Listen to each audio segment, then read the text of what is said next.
40 paling atas, fama fadala minha min aqatika. Bismillahirrahmanirrahim. Qala musannif rahimahullahu taala wa nafa'ana bi 'ulumihi fid dharain amin.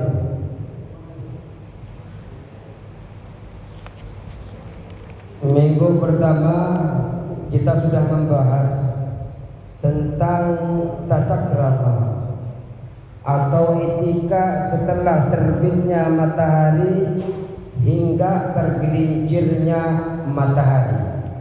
Jadi kita bahas mulai dari jam 6 sampai jam 12 siang. Etikanya seperti apa? Jadi kalau sudah matahari sudah terbit, dari terbitnya matahari itu kurang lebih 15 menit sampai 25 menit, maka dipersilakan panjenengan untuk sholat 2 rakaat yang dikenal dengan sholat syuruk. Sholat terbitnya matahari. Sholatnya bukan di tempat yang makruh. Sholatnya bukan tepat di mana matahari terbit, tapi dari matahari terbit itu usahakan lewat 15 menit atau sekitar 25 menit. Karena kalau pas terbit matahari tidak diperkenankan. Kalau sudah seperempatnya siang sudah berlalu, sudah masuk ke seperempatnya siang. Kalau siang itu dari jam 6 sampai jam 6 sore, berarti seperempatnya jam berapa?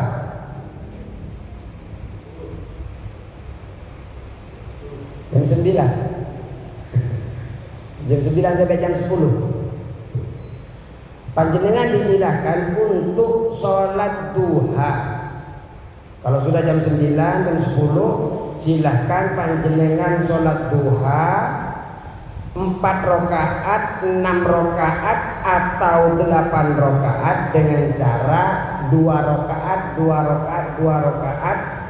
Setiap 2 rakaat 1 salam. Ya minimal 4 rakaat, Pak. Minimal berapa? 4 rakaat. Jadi 2 rakaat, 2 rakaat. Ya kalau betul-betul panjenengan buru-buru ya minimal 2 rakaat. Ya sedikit ya 2 rakaat. Ya panjenengan kata Rasulullah, sabdanya Rasulullah sallallahu alaihi wasallam, kalau ingin diperbanyak ya silakan diperbanyak. Mau ambil yang 8 ya monggo, mau yang paling sedikit ya monggo. Dan di dalam sholat mulai dari jam 6 sampai ke jam 12 siang itu tidak ada sholat rawatib kecuali memang sholat duha yang dianjurkan oleh Rasulullah Sallallahu Alaihi Wasallam, yang dirutinkan oleh Rasulullah. Nah, sekarang fama fadala anha. Nah, sekarang di halaman 40 paling atas, fama fadala anha min awqatika. Adapun waktu yang lebih utama dari sholat sunnah dari waktu-waktu panjenengan, ada waktu-waktu panjenengan itu lebih utama daripada sholat sunnah. Kenapa ini ya? Sedikit jeda. Ambil satunya aja.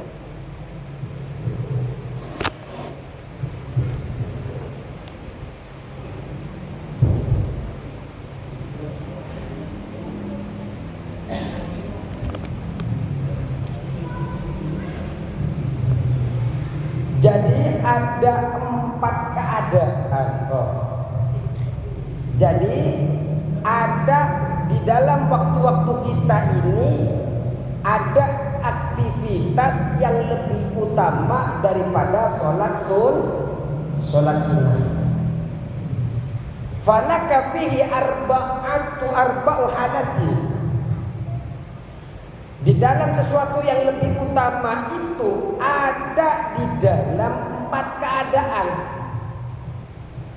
Jadi 4 keadaan yang akan kita bahas ini Pak tetap lebih utama daripada sholat sunnah, daripada sholat syuruk, daripada sholat duha. 4 keadaan yang akan kita bahas. Apa saja? Al-halatul ula, keadaan yang pertama. Apa keadaan yang pertama? Wahyal afdalu, keadaan yang lebih utama. Apa saja yang lebih, apa yang pertama ini, yang keadaan yang utama ini? Antasrifahu fi talabil ilmin nafi'i fid din. Panjenengan menggunakan di dalam waktu ataupun di dalam keadaan tadi itu di dalam menuntut ilmu yang bermanfaat di dalam urusan agama. Panjenengan pagi-pagi menuntut ilmu dalam urusan agama, maka panjenengan di dalam menuntut ilmu itu lebih utama daripada sholat sunnah.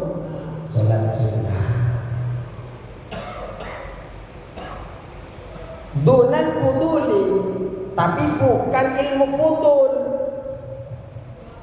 Tahu ilmu fudul Pak?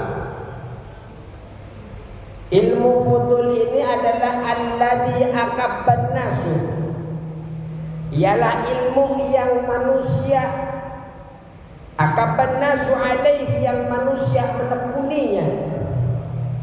Wasamau ilman, kemudian manusia itu menamainya dengan ilmu, menyebutnya dengan ilmu. Padahal sebenarnya ilmunya bukan ilmu yang bermanfaat, namanya ilmu fudul. Apa ilmu fudul? Seperti ilmu sihir, seperti ilmu nujum, seperti biar perempuan kesensem. Apa ada ilmunya? Ada Pak. Apa semar mesem kata 3R. Ketika dibacain mesem terus gitu. Jadi bukan yang ilmu yang bermanfaat itu, bukan ilmu yang disebut tadi.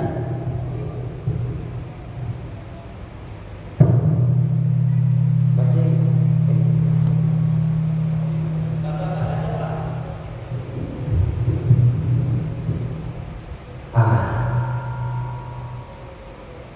Jadi ilmu yang dimaksud dengan ilmu yang bermanfaat bukanlah ilmu fudul, bukanlah ilmu sihir, bukanlah ilmu nujum, perbintangan dan sebagainya. Tapi apa yang disebut dengan ilmu yang bermanfaat itu? Nah, itu kita akan pelajari hari ini. Jadi kalau ilmu yang bermanfaat yang berurusan dengan agama lebih utama daripada sholat sunnah. Makanya jangan dibahas lagi. Saya lagi sholat duha kok teriak-teriak ustadznya ceramah-ceramah.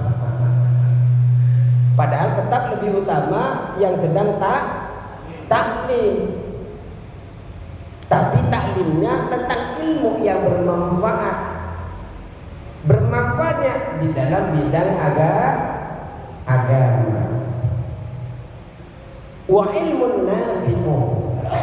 Adapun ilmu yang bermanfaat itu huwa ma yazidu fi khaufika minallahi ta'ala.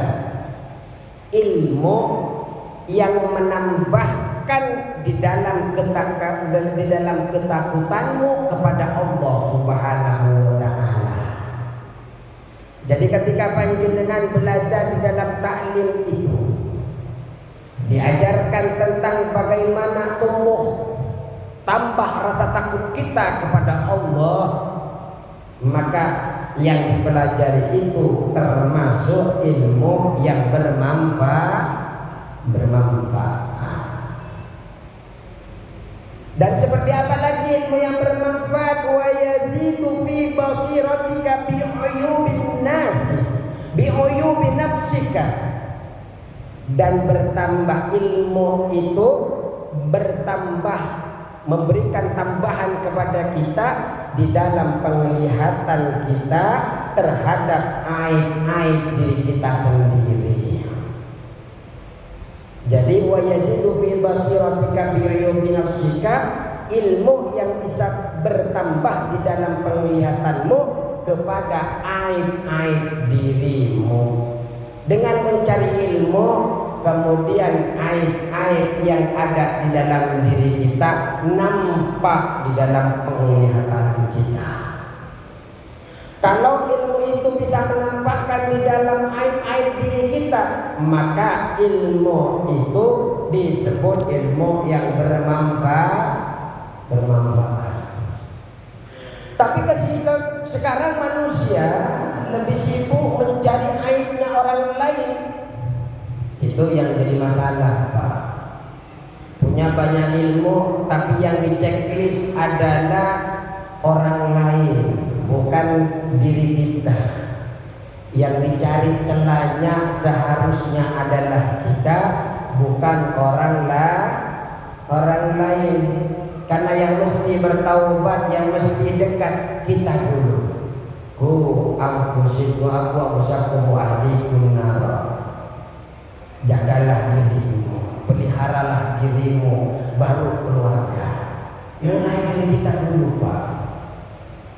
Telangah dirimu, hisablah dirimu, baru keluargamu. Tidak disuruh orang lain di situ untuk kita hisab, Pak. Jadi biarlah aib orang lain itu jadi aib mereka. Kita kalau memang ingin beri nasihat saja, enggak usah umbar-umbar aib mereka. Kenapa? Kita tidak tahu. Mungkin aib kita saja yang belum dibuka oleh Allah Subhanahu wa Ta'ala, karena masih diberikan kesempatan oleh Allah dengan ditutupnya aib, masih diberikan kesempatan untuk bertaubat. Jangan merasa ketika aib itu tidak dibuka oleh Allah, kemudian kita selalu merasa aman, selalu merasa diridhoi oleh Allah, selalu merasa kita disayang oleh Allah. Padahal suatu saat bisa saja Allah buka aib kita dan lebih jelek dari orang yang kita buka aibnya. Maka ketika punya ilmu, mestinya yang dilihat aibnya adalah diri kita sendiri, bukan aib orang lain.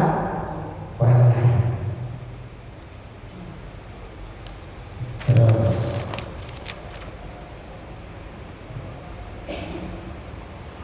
wa yazidu fi ma'rifatika bi ibadati rabbika, dan berilmu dan bertambah di dalam mengetahui dengan ibadah kepada Tuhanmu. Dengan mencari ilmu itu bisa menambahkan kepada kita di dalam pengetahuan kita, di dalam beribadah kepada Allah Subhanahu wa Ta'ala. Kalau mau sholat, wudu dulu. Caranya wudu begini-begini. Setelah wudu sholat dimulai dengan takbiratul ihram, ditutup dengan salam. Diajarkan oleh ilmu. Ilmu yang mengajarkan kepada kita pengetahuan yang kemudian kita beribadah dengan baik, maka pengetahuan yang kita pelajari itu termasuk ilmu yang bermanfaat. Karena itu adalah ilmu yang bermanfaat, maka ilmu yang kita pelajari di pagi hari atau di kapanpun itu lebih baik, lebih utama daripada sholat sunnah. Terus apa lagi? wa yuqallilu min taubatika fid dunya, dan mengurangi dari sukamu di dalam urusan dunia. Artinya setelah mencari ilmu, panjenengan tidak lagi terlalu bergantung kepada urusan dunia. Kalau dulu seakan-akan yang membahagiakan adalah harta, tapi setelah berilmu kita yakin harta itu hanyalah perantara. Kalau dulu yang kita yakini kita bisa sampai ke Jakarta, bisa sampai ke Depok gara-gara mobil kita, tapi setelah berilmu kita tahu mobil itu hanyalah sebagai perantara. Dulu kita yakini bahwa kita bisa bekerja di sana, bisa bekerja di sini, menghasilkan uang gara-gara ilmu yang kita miliki.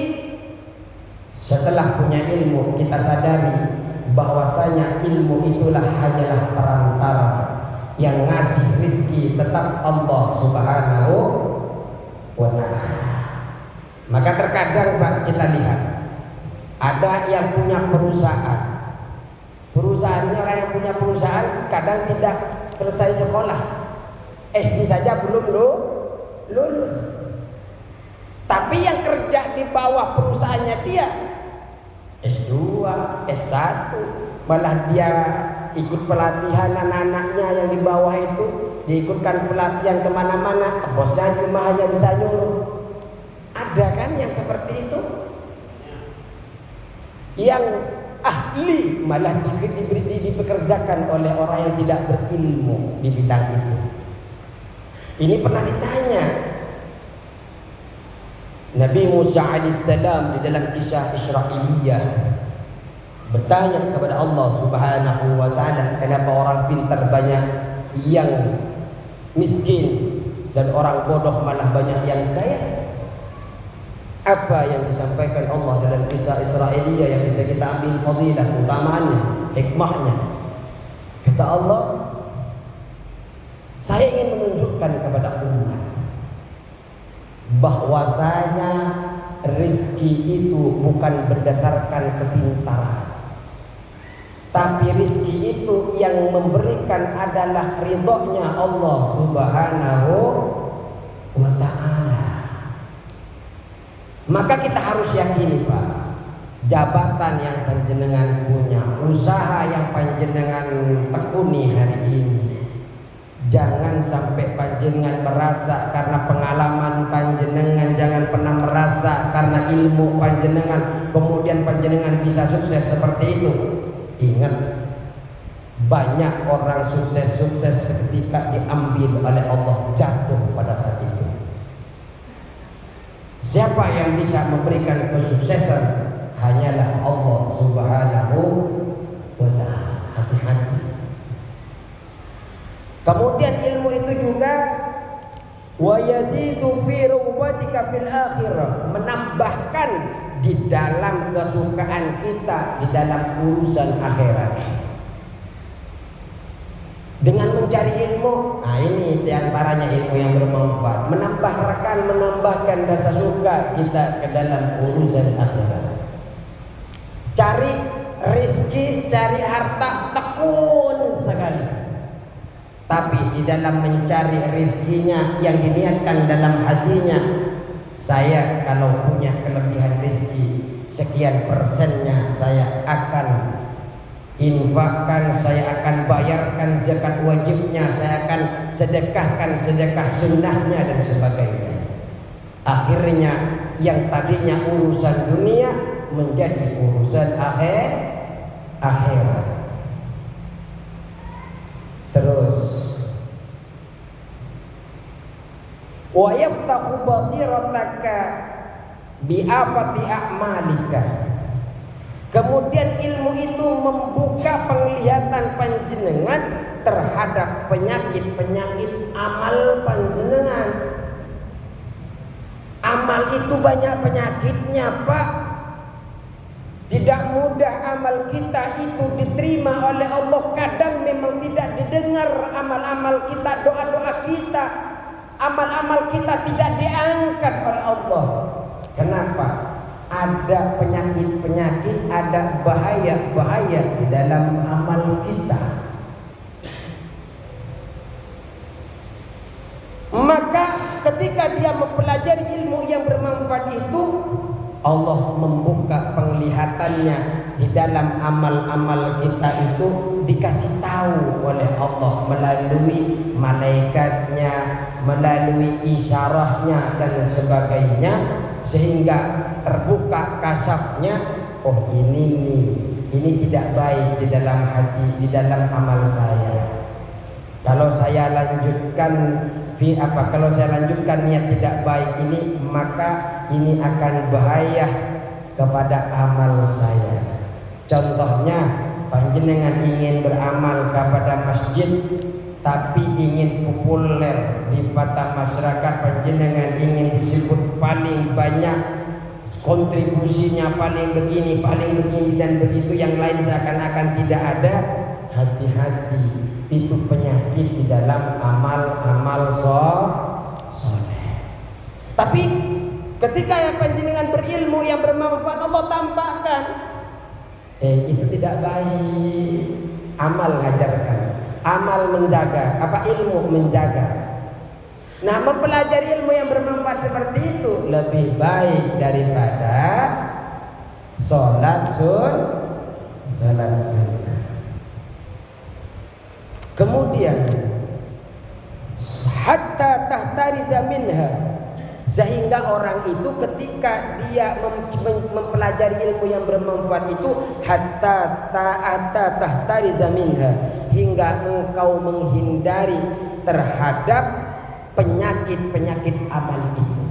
Kenapa? Karena punya ilmu, punya petunjuk, punya hidayah. Maka panjenengan kita semua ini Pak, jangan berhenti terus mencari ilmu hingga nyawa kita dicabut oleh Allah Subhanahu wa ta'ala. Kenapa penting mencari ilmu? Di awal-awal sudah kita sebutkan, ilmu hidayah itu adalah zamratul ilmi. Hidayah itu adalah buah daripada ilmu. Kalau kita pengen punya hidayah, pengen diberikan hidayah oleh Allah, maka jangan henti kita untuk mencari ilmu. Sehingga seperti ini Pak, gara-gara ilmu itu kemudian Allah buka penglihatan kita, mana yang bahaya kepada amal-amal kita sehingga kita bisa menghindarinya.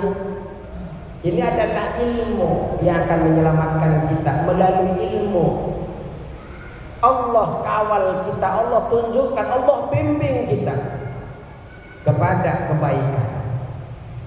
Terus wa yudli'uka ala makaidi syaitan.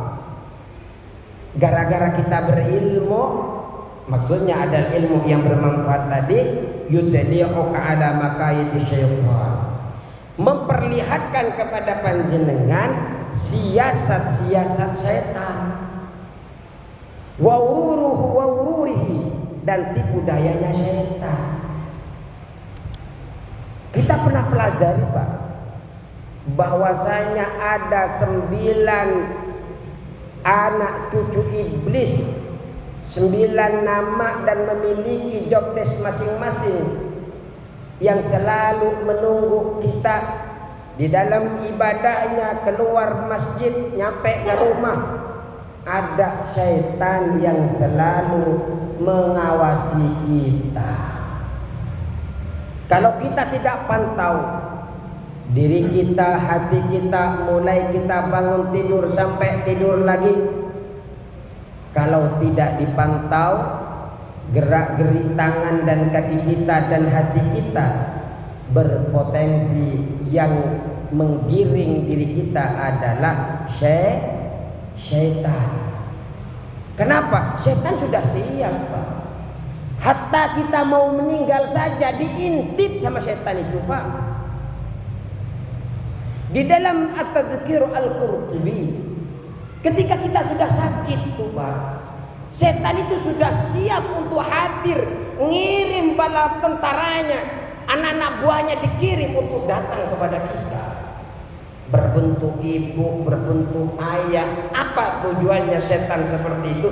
Agar ketika kita mati dalam keadaan su'ul khati. Kalau bentuknya kayak di TV mendingan Pak. Serem punya tanduk-tandukan seperti itu, kita sudah bisa membedakan, oh itu setan itu. Tapi kalau sudah berupa ayah, berupa ibu, kemudian dia membacakan kenangan-kenangan hidup masa lalu yang begitu luar biasa. Dulu nak engkau berada di pangkuanku, dulu nak saya yang menyusuimu.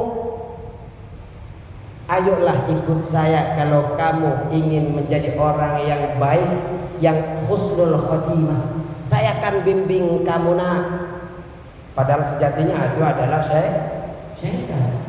Kalau panjenengan nganggo, iya bu, saya mau ikut, iya pak, saya mau ikut dibimbing oleh engkau. Ucapkan Tuhan ada tiga. Ucapkan ada Tuhan selain Allah. Selesai.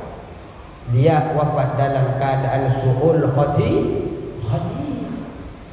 Hati-hati, setan itu selalu siap. Selalu siap untuk selalu menipu, mensiasati kita agar kita bertemu dengan amal-amal yang merugi. Makanya perbanyak ilmu itu, yang kemudian ilmu itu akan memperlihatkan kepada kita siasat-siasat setan dan tipu daya setan. Wa kaifiyati talbisi 'alal ulama isu, sampai oleh ilmu itu diperlihatkan bagaimana cara setan itu menyamarkan, mengkaburkan kepada ulama-ulama su. Setan itu juga mengkaburkan, menyamarkan kepada ulama-ulama su, ulama-ulama yang jelek. Hatta aradahum limaqtillahi ta'ala wa su'tihi, sehingga ulama su itu bertemu dengan kebenciannya Allah, ketemu dengan murkanya Allah kepadanya. Jadi akhirnya ulama su itu begini Pak, ilmu itu akan memperlihatkan kepada kita bagaimana kinerja setan menyamarkan, menipu kepada ulama yang jelek itu. Diperlihatkan kepada kita gara-gara ilmu itu bagaimana ulama-ulama su itu menerima atau ketemu dengan murkanya Allah Subhanahu wa taala. Haitsu akal dunya biddin, di mana orang-orang ulama su ini memakan sesuatu ditukar dengan agamanya. Ulama su disebut ulama su ya karena ini Pak, kehidupan dunia ditukar dengan kehidupan dunia itu ditukar dengan agama. Seperti apa yang dimaksud seperti ini? Dengan bagaimana cara? Wattakhudul ilma dari'atan wa wasilatan. Mereka menekuni, ulama su ini menekuni ilmu sebagai jalan atau sebagai jalan dan perantara ila ahdi amwali salatin, untuk mengambil harta-harta para penguasa. Dia mencari ilmu yang banyak, tapi tujuannya agar mendapatkan pundi-pundi dari kekayaan para sultan-sultan, para raja-raja, para presiden. Ngeri nih Pak. Ulama su itu dikatakan seperti itu karena ilmunya dijadikan perantara bagaimana punya jabatan di situ. Makanya Imam Ghazali itu tidak suka sekali kiai itu mendekati pangkat-pangkat seperti itu, tidak suka sekali. Malah sekarang yang daftar ustaz. Tapi memang kadang Pak, ini dulu. Sekarang malah bahasanya begini. Kalau tidak diisi orang yang tahu agama, maka diisi orang lain yang tidak tahu agama. agama. Sering seperti itu kan? Kalau tidak diisi orang baik, maka orang jahat lah yang akan mengisi. Setelah mengisi, tahu-tahu ikut jahat. Awalnya pengen mewarnai agar bisa memberantas memberantas korupsi dan sebagainya. Yang tadinya niatnya mewarnai malah diwarnai. Yang tadinya ingin memberantas korupsi ikut korupsi. Inilah Pak. Makanya ulama itu dalam keadaan apapun seharusnya didatengin oleh penguasa, minta nasihat kepada ulama, bukan ulama yang cari muka kepada penguasa.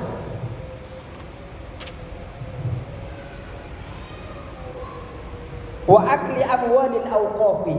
Ulama asu itu juga biasa Pak makan harta wakaf. Makanya saya punya guru Pak. Sekarang masih hidup itu guru. Jadi kalau ada orang ngasih bantuan, santri-santrinya mau ngasih bantuan, ditanya, ini ngasih bantuan ke pesantren apa ke saya pribadi? Ini mau ngasih ke saya apa ke pesantren? Ditanya sama guru saya. Saya mau ngasih ke pesantren Kiai. Kalau ngasih ke pesantren bawa saja, saya mampu untuk membiayai pesantren saya. Kenapa? Kalau kata Kiai, kalau itu diberikan ke atas nama pesantren, kemudian saya sempat memakainya, nah ini termasuk kepada memakan harta-harta wakaf. Maka hati-hati, banyak kiai-kiai tanahnya diwakafkan, dia tempat tidur di situ, bermalam makan di situ. Kemudian apa yang terjadi? Dia malah lalai di dalam mengemban amanah. Ngajarnya tidak optimal. Padahal dia sudah difasilitasi dengan tanah wakaf, harta wakaf dan sebagainya. Wal yatama, dan memakan harta anak yatim. Ini juga ulama masuk. Makanya jangan heran Pak, kalau ada ustadz, ada kiai, informasi yang terkini dari pesantren-pesantren yang terbaru itu, kalau memang anaknya mau di pesantrenin Pak, cari pesantren yang sudah sepuh Pak, yang memang berakar, ya, atau yang memang panjenengan kenal betul orangnya adalah kiainya adalah kiai yang baik. Perlu beresiko. Ya kenapa? Ya ada setan yang namanya setan abyad. Abyad itu selalu ya setannya para nabi dan setannya para kiai, para asatid. Nginteli. Ya kalau nabi, kalau namanya rasul, ya maksum Pak. Dijaga oleh Allah Subhanahu wa taala. Tapi kalau bagi kiai, bagi ustadz, itu jihadnya bagaimana melawan setan yang namanya setan abyad. Dibisikin sama setan abyad, ini ada hukum nih, padahal jelas hukumnya salah, engkau halalkan biar engkau punya kedudukan. Kalau dia kalah sama setan itu, dikeluarkan, dicari dalil-dalil yang bisa menghalalkan, yang bisa memperbolehkan dan sebagainya. Seperti apa lagi ulama sub ini? Wasarrafu himmatahum tulan harihim. Mereka memfokuskan, mereka mengarahkan, mereka mencurahkan cita-cita mereka sepanjang hari ila talabil jahi, untuk mencari kedudukan, wal manzilati, dan mencari posisi fi qulubil khalqi, di dalam hati makhluk. Mereka setiap bergerak, mereka setiap berceramah, pengennya ingin populer, pengen viral, pengen dipandang oleh orang lain. Nah ini termasuk ulama masuk. Ya kalau sumpahnya viral sendiri, ya bukan ulama masuk Pak. Tapi kalau dia niatnya ingin viral, niatnya pengen cari kedudukan, punya posisi di dalam hati makhluk, agar orang lain senang kepada saya, agar raja senang kepada saya, agar DKM senang sama saya. Nah, itu ulama su. Seharusnya bagaimana? Yang dicari adalah senangnya Allah Subhanahu wa ta'ala, ridhonya Allah yang kita cari. Ulama itu dalam melangkah, dalam berdakwah bukan senangnya santrinya, tapi senangnya ridhonya Allah di dalam berdakwah. Setelah dia tawakal kepada Allah, niat karena Allah, kemudian jamaahnya tidak senang dengan apa yang diucapkan yang hak, ya lepas tanggung jawabnya karena dia sudah menyampaikan apa yang sebenar-benarnya. Karena memang Yahudi itu tidak suka di dalam agama yang baru kita ini. Di antaranya takut hilang kedudukannya. Ketika Nabi Muhammad SAW hijrah ke Madinah, Pak, di antara yang menolak itu adalah kaum Yahudi. Kenapa? Ulama-ulama kaum Yahudi ini takut. Ketika Rasulullah ini terkenal punya kedudukan, kaumnya ini kan membayar zakat kepada mereka awal-awalnya. Takut akhirnya pembayaran zakat itu lari kepada Nabi Muhammad SAW. Pengaruhnya lari kepada Nabi Muhammad SAW, sehingga takut orang Yahudi itu, sehingga tidak masuk mereka. Makanya yang perlu kita cari bukan bagaimana agar manusia itu senang kepada kita, tapi bagaimana Allah itu senang kepada kita, ridho di dalam dakwahnya kita. Kalau kita masih yang dicari adalah kedudukan di hati manusia, saya pada hari ini pun akan menjadi ulama su. Kemudian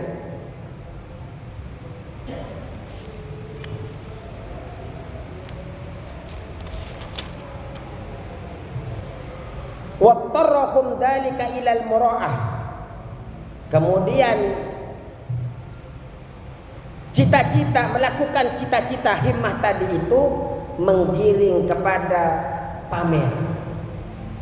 Jadi setelah dia bercita-cita sepanjang hari ingin punya kedudukan, ingin punya posisi di dalam hati manusia, kemudian dia pengen pamer kepada manusia, wal mumamarati, dan pengen cekcok, pengen debat. Dia punya ilmu, tapi ilmunya digunakan untuk debat yang tidak baik, bukan debat untuk mencari kebenaran. Wal munaqasati, dan memperdalam fil kalami, di dalam ilmu pembicaraan. Jadi ada beberapa ilmu itu seperti ilmu mantik dan sebagainya, itu memang mempelajari ilmu bagaimana cara berdebat. Tapi di situ mereka mempelajari bagaimana ingin menjatuhkan orang lain dan sebagainya. Nah, orang yang berniat seperti itu di dalam menuntut ilmunya, di dalam punya ilmunya, ya dia termasuk orang yang berilmu, tapi menjadi ilmu yang termasuk su, yang buruk, yang jelek. Kemudian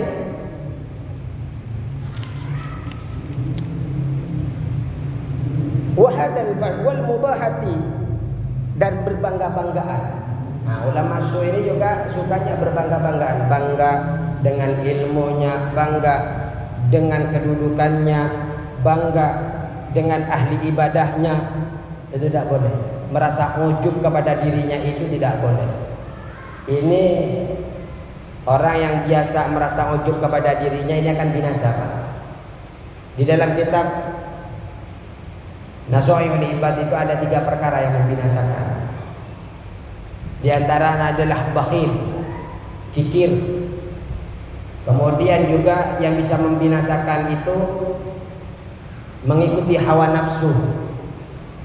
Yang jelas hawa nafsu diikuti adalah hawa nafsu yang buruk, yang membawa kepada keburukan. Yang ketiga yang bisa membinasakan adalah ujub kepada diri kita sendiri. Merasa diri kita adalah sempurna. Makanya Pak, kita itu berhadapan dengan siapapun jangan pernah merasa sempurna. Berhadapan yang dengan orang yang lebih kecil diajarkan dalam kitab Nasuhailikat yang dulu pernah kita pelajari itu. Berhadapan kepada orang yang lebih muda, harus ada dalam hati kita bergetar bahwa anak yang lebih muda itu lebih baik daripada kita. Kenapa? Dia masih sedikit maksiatnya kalau memang dia bermaksiat. Kalau ketemu dengan orang yang lebih tua, harus kita mengatakan dia lebih baik daripada kita. Kenapa? Dia lebih dulu hidup daripada saya, mestinya amalnya lebih banyak. Ketemu dengan orang non-Islam, kita jangan merasa lebih baik daripada dia.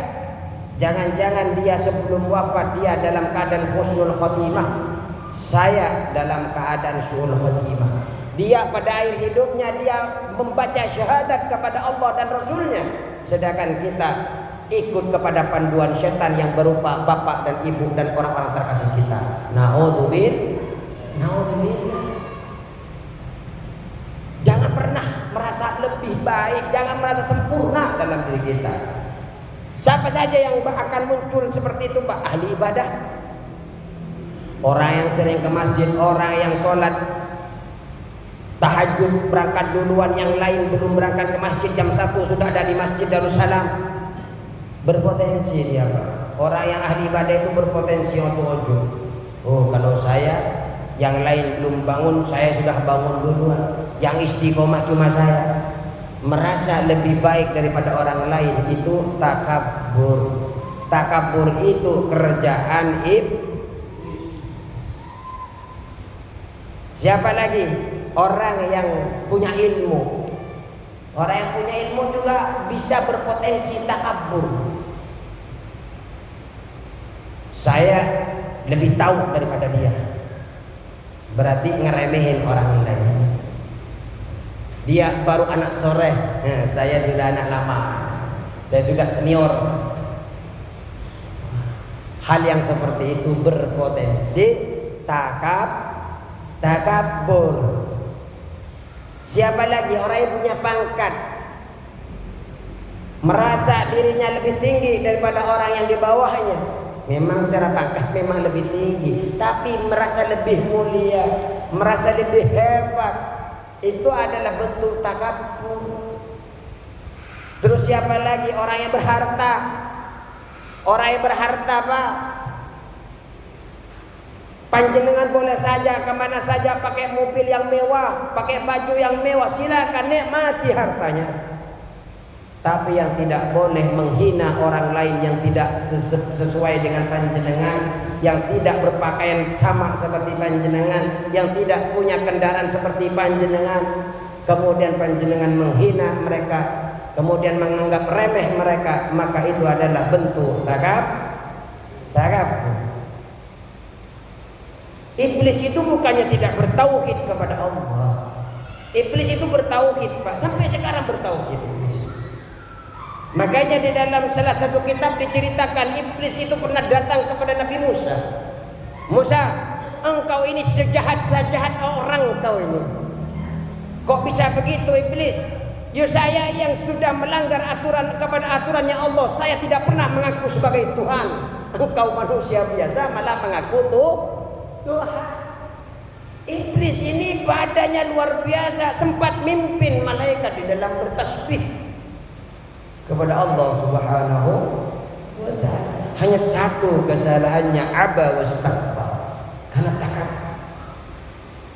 Man kana fi qalbihi misqalu dzarratin, man kana fi qalbihi misqalu dzarratin min kibrin la yadkhulul jannata. Man kana fi qalbihi la yadkhulul jannata, tidak masuk ke dalam surga. Man, orang, kana fi qalbihi, yang ada di dalam hatinya, di dalam hatinya orang tersebut, mithqalu dzarratin, satu biji sawi saja, kecil, satu biji atom saja, min kibrin, dari takaburan, maka dia tidak akan masuk surga walaupun amal solehnya baik, nggak masuk. Makanya ilmu yang kita pelajari ini tadi sekarang ini adalah ilmu bermanfaat. ilmu yang bermanfaat ini, wa hadzal fannu minal ilmin nafi. Wa hadzal fannu, maka bidang ilmu yang mengajarkan kepada panjenengan tentang urusan agama, yang menampakkan aib, yang kemudian menambahkan rasa taat kepada Allah, rasa ketergantungan kepada dunia, rasa cinta kepada akhirat. Ini adalah ilmu minal ilmin nafi, termasuk ilmu yang bermanfaat. Qad jama'na fi kitab Ihya Ulumuddin, dan kata Imam Ghazali, saya kumpulkan ilmu ini, pembahasan ilmu ini di dalam kitab Ihya Ulumuddin. Fa in kunta min ahlihi, sudah bel tahu Pak, tenang, kita berhenti, cuma tinggal 2 baris. Fa in kunta min ahlihi, jika engkau termasuk di dalamnya, maksudnya ahlinya bidang ilmu yang bermanfaat tadi, yang sudah Allah buka penglihatan panjenengan untuk aib panjenengan dan sebagainya, fahasilhu, maka dapatkanlah ilmu itu, terusin pelajarin itu yang bisa menambah takut panjenengan kepada Allah. Wa'mal bihi, amalkan di ilmu itu, kata Imam Ghazali. Wa summa allimhu, kemudian ajarkan ilmu itu. Wad'u ilaihi, ajak orang lain kepada ilmu itu.